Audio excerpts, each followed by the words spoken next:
बाल मित्रों, आज हमें कक्षा 5 के हिंदी विषय की इकाई 12 ये जो कहानी है उस कहानी का नाम है दुमदुमा गांव के बच्चे। क्या नाम है कहानी का? दुमदुमा गांव के बच्चे। ये जो कहानी है उसमें बच्चों के सोचने और बच्चे किस तरह अपनी परेशानी को हटा सकते हैं इसके विषय में बात की गई है कि अगर बच्चे हैं वो उसके अंदर इतनी क्षमता है कि वो जो भी चाहे वह कर सकते हैं। और ऐसा कब कर सकते हैं कि अगर जो बच्चे हैं वो खुद अपने आप कुछ कर सकते हैं, ऐसा उसमें उसका ऐसा उसकी लगन ऐसी होनी चाहिए कि मैं कुछ भी कर सकता हूँ। बच्चों में अपार क्षमता होती है, उनमें स्वयं कुछ करने की लगन पैदा करना आवश्यक है।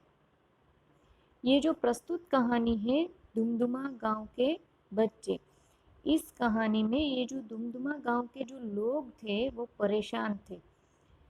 किस बात से परेशान थे? कि उस गांव में पानी की कमी थी। तो ये जो परेशानी है वह दूर करने के लिए बच्चे क्या करते हैं और कैसे इस गांव की परेशानी को वह दूर कर लेते हैं, इसके बारे में इस कहानी में लिखा गया है। तो इस कहानी से हमें क्या सीखना है?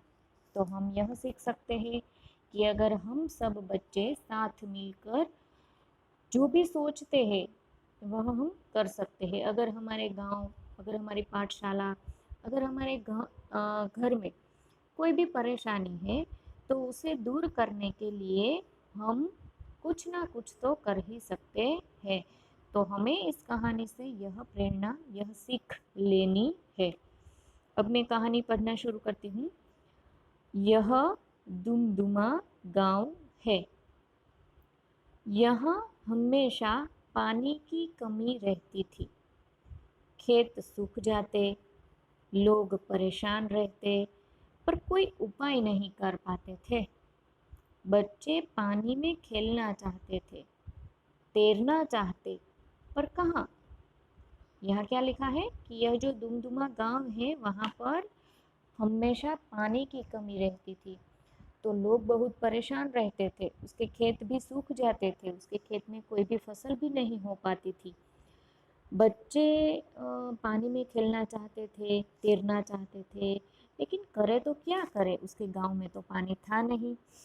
तो एक दिन बच्चे खेल के मैदान में इकट्ठा हुए यानी सब एक साथ मिले।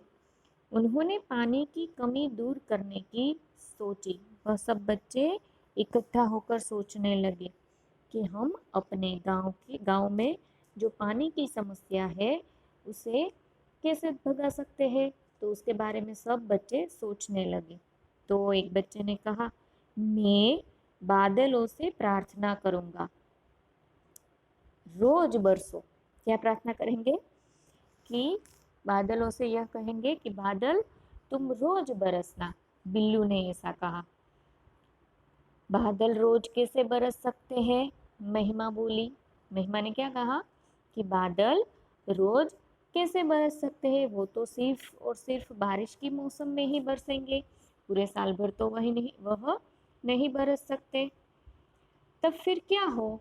सब सोचने लगे, क्यों ना एक बड़ा सा गड्ढा खोदे जिसमें बारिश का खूब सारा पानी भर जाए। रजिया बोली। रजिया ने क्या कहा कि हम इस जो मैदान है इस मैदान में बहुत बड़ा सा एक गड्ढा खोदे और इस गड्ढे में जब बारिश आएगी तो बहुत सारा पानी इकट्ठा हो जाएगा। हाँ हाँ, यही ठीक है, सारे बच्चे बोले। फिर बच्चे लाए फावड़े, कहाड़ी, कुदाले और तसले। આપણે ગુજરાતીમાં કહીએ ને પાવડો, કુહાડી, પછી કોદાળી અને તસલે એટલે તગારા, આ બધી જ વસ્તુઓ લઈ આવ્યા। वे जमीन खोदते रहे, मिट्टी ढोते रहे। सब बच्चे ने क्या किया, वह जमीन की खुदाई करने लगे और मिट्टी जो उसमें से निकलती थी वह भरकर दूसरे स्थान पर रखते गए, बाहर फेंकते रहे। बच्चों को काम करते हुए गांव वालों ने देखा, वे भी बच्चों के साथ काम करने में जुट गए। इस तरह बना एक बड़ा सा तालाब। तो जब बच्चे काम करते थे तो यह सब देखकर गांव वालों का भी हौसला बढ़ा।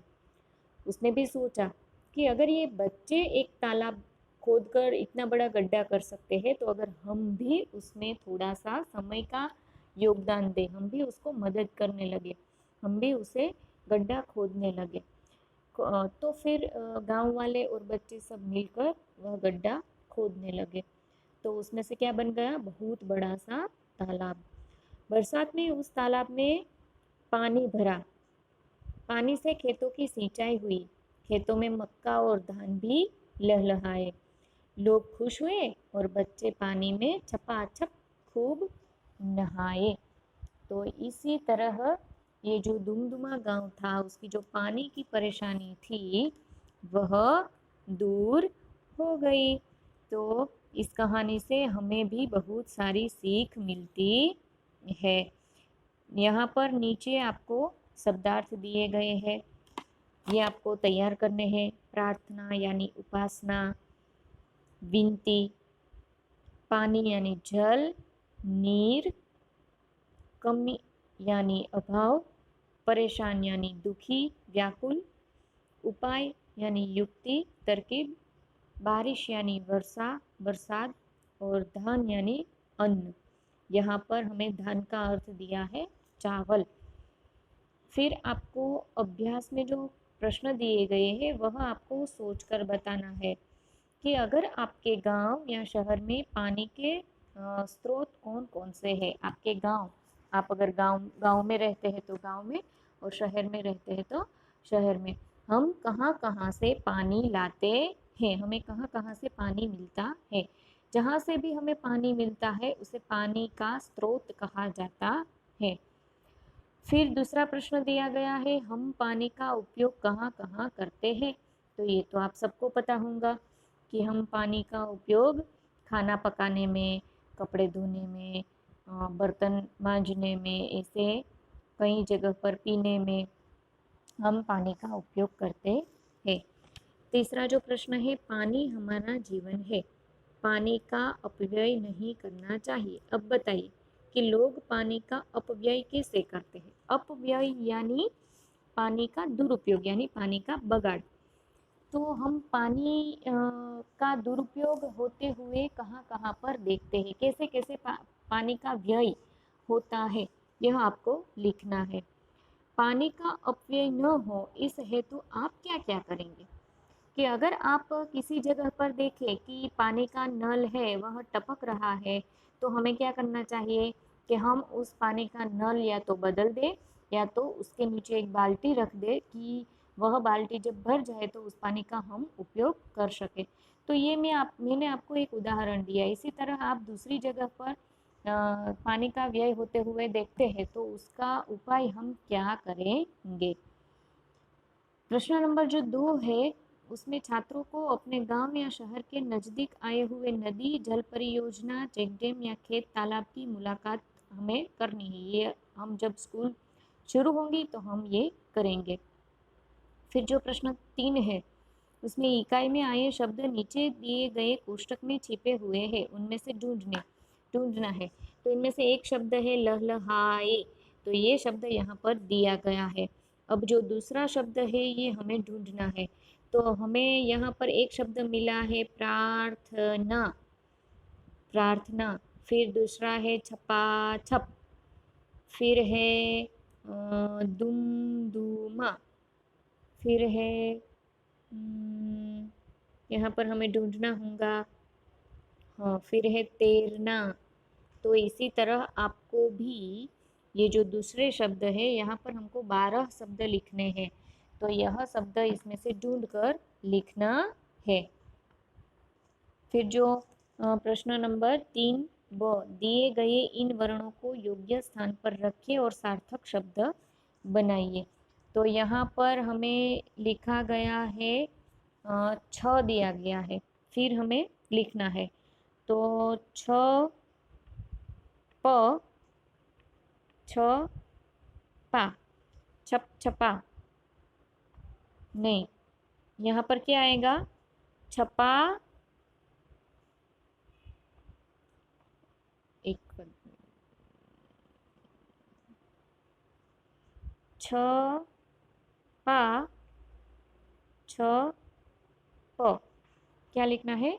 छपा छप। फिर है परे, फिर आएगा शा न, परेशान। फिर यहाँ पर आएगा जमी न। इस तरह हमें ये शब्द लिखने हैं। और यहाँ पर जो प्रश्न 4 दिया गया है, दिए गए चित्र के आधार पर 5 वाक्य लिखिए। ये आपको होमवर्क में देती हुई, इस चित्र के आधार पर आपको 5 वाक्य लिखकर मुझे भेजने हैं। आगे का पाठ हम आगे के वीडियो में